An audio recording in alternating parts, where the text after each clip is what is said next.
فلا اقسم بمواقع النجوم، یہ لا جب آتا ہے پہلے تو وہ مخاطب کی بات کی نفی کرنے کے لیے، نے اٹ از لائک دیٹ، یہ نفی ہے۔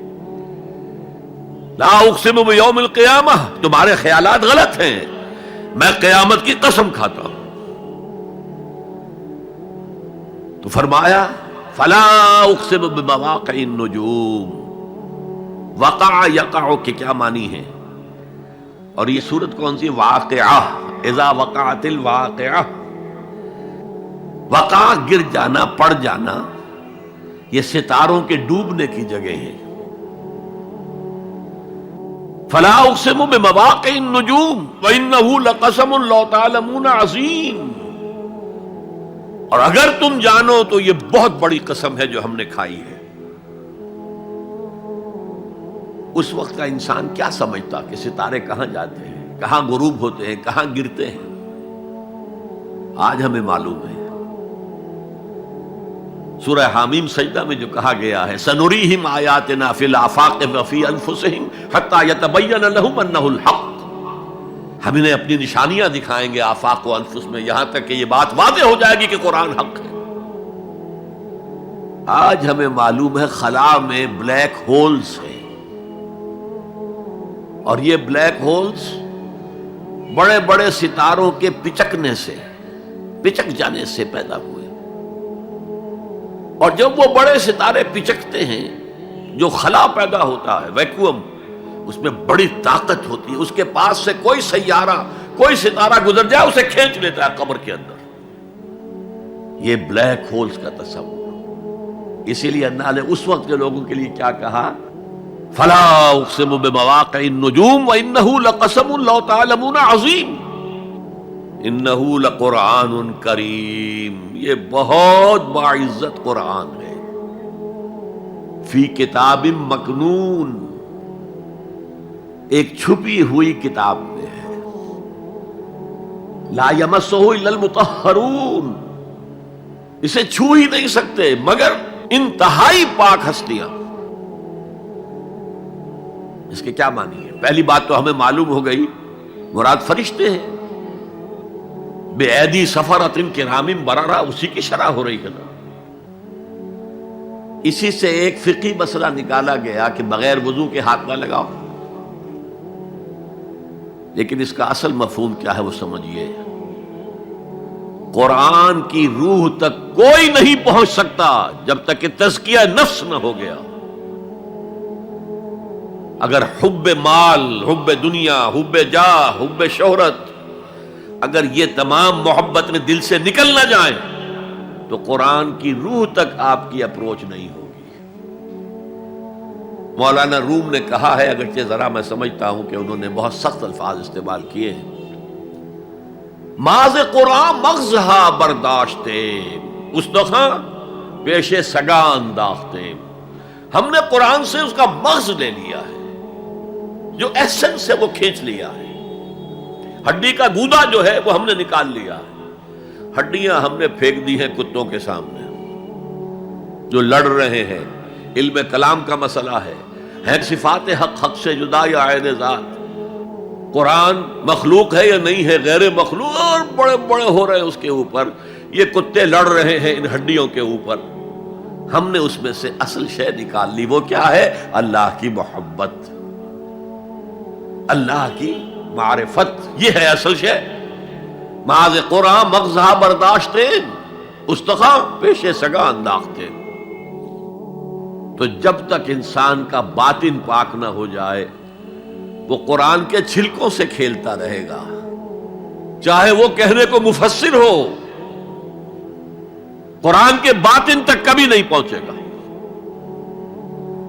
فی کتاب مکنون لا یمسہ الا المطہرون تنزیل من رب العالمین، یہ تھوڑا تھوڑا کر کے اتارا گیا ہے رب العالمین کی طرف سے۔ انزال کے معنی ہے دفعتاً اتار دینا۔ لیلۃ القدر میں آیا انا انزلناہ فی لیلۃ القدر، رمضان کے بارے میں شہر رمضان الذی انزل فیہ القرآن، باب افعال، لیکن حضور پر ایک دم نہیں اترا، تھوڑا تھوڑا تھوڑا تھوڑا 23 برس میں جا کر اس کی تکمیل ہوئی۔ اب دیکھیے جو شکوہ کیا اللہ نے، کیا اس جیسی نعمت سے تم مداہنت کر رہے ہو، بے اعتنائی کر رہے ہو، اسے پڑھتے نہیں ہو، اسے سمجھتے نہیں ہو، اس پر عمل نہیں کرتے، اسے اپنا امام نہیں بناتے؟ تمہارا طرز عمل یہ ہے، بلکہ تم نے اپنا نصیب یہ بنا لیا ہے کہ تم اسے جھٹلا رہے ہو۔ غور کیجئے، جھٹلانا جو ہے دو طرح کا ہے۔ ایک ہے زبان سے کہنا کہ یہ نہیں ہے، کوئی اللہ کا کلام نہیں ہے، یہ قرآن وغیرہ جھوٹ، سب اساطیر الاولین ہیں، یہ محمد نے گھڑ لیا ہے وغیرہ وغیرہ، جھٹلانا ہو گیا۔ ایک جھٹلانا ہے عمل سے جھٹلانا، مان تو لیا اللہ کا کلام ہے لیکن اس کی حرام کردہ شے کو اپنے لیے حلال کیا ہوا ہے۔ حدیث نبوی ہے، ما آمن بالقرآن من استحل محارمہ، اس شخص کا قرآن پر کوئی ایمان نہیں ہے جو اس کی حرام کردہ چیز کو اپنے لیے حلال ٹھہرا لے۔ اس اعتبار سے غور کیجئے، اور اس کی مثال بھی دی ہوئی ہے سورہ جمعہ میں، مثل الذین حملوا التوراۃ ثم لم يحملوها كمثل الحمار يحمل اسفارا بئس مثل القوم الذین کذبوا بآیات اللہ واللہ لا يهدی القوم الظالمین۔ مثال ان لوگوں کی جو حامل تورات بنائے گئے تھے اور پھر انہوں نے اس کی ذمہ داری کو ادا نہیں کیا، اسے قائم نہیں کیا، اس کے احکام پر عمل نہیں کیا۔ جیسے فرمایا ہے سورہ اعراف میں، قل یا اہل الکتاب، کہہ دیجئے اے نبی صلی اللہ علیہ وسلم، اے کتاب والو، لستم علی شیء حتی تقیموا التوراۃ والانجیل وما انزل الیکم من ربکم، تمہاری کوئی حیثیت ہماری نگاہ میں نہیں ہے، تمہارا منہ نہیں ہے کہ ہم سے دعا کرو جب تک کہ تم تورات اور انجیل کو اور جو کچھ نازل کیا گیا تمہاری طرف اسے قائم نہیں کرتے۔ آج اللہ ہماری دعائیں نہیں سنتا، 30 لاکھ جا کر حج کرتے ہیں، دنیا کے حالات میں کوئی ذرہ برابر فرق آتا ہے؟ اول تو حرام کی کمائی سے حج ہو رہا ہے، تو حج ہے ہی نہیں سرے سے۔ جو کچھ کرتے گئے تھے سودی کاروبار وہی آ کر دوبارہ شروع کر دیا، سرکاری ملازم تو جو رشوت پہلے لے رہے تھے اس کے بعد آ کر شروع کر دیا۔ یہ کیا ہے؟ یہ تکذیب بالعمل ہے، جھٹلانا ہے۔ تم نے اپنا نصیب یہ بنا لیا ہے کہ تم قرآن کو جھٹلا رہے ہو، جیسے کہ انہوں نے جھٹلایا تھا۔ مثل الذین حملوا التوراۃ ثم لم يحملوها كمثل الحمار يحمل اسفارا، ان کی مثال ان گدھوں کی سی ہے جن پر کتابوں کا بوجھ لاد دیا گیا۔ مکالمات فلاطوں، گٹھڑی باندھ کر گدھے کے اوپر رکھ دیجئے تو کیا وہ واقعی منطقی اور فلسفی بن جائے گا؟ یہ مثال اللہ دے رہا ہے۔ اور یہ مثال کیوں دی گئی ہے؟ اس آئینے میں ہمیں ہماری تصویر دکھائی گئی ہے۔ تم اگر قرآن کا حق ادا نہیں کر رہے تو تمہاری مثال وہی ہے جو یہود کی تھی۔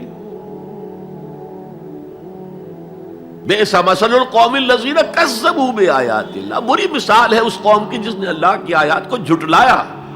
تو زبان سے تو یہودیوں نے کبھی نہیں جھٹلایا تورات کو، عمل سے جھٹلایا ہے۔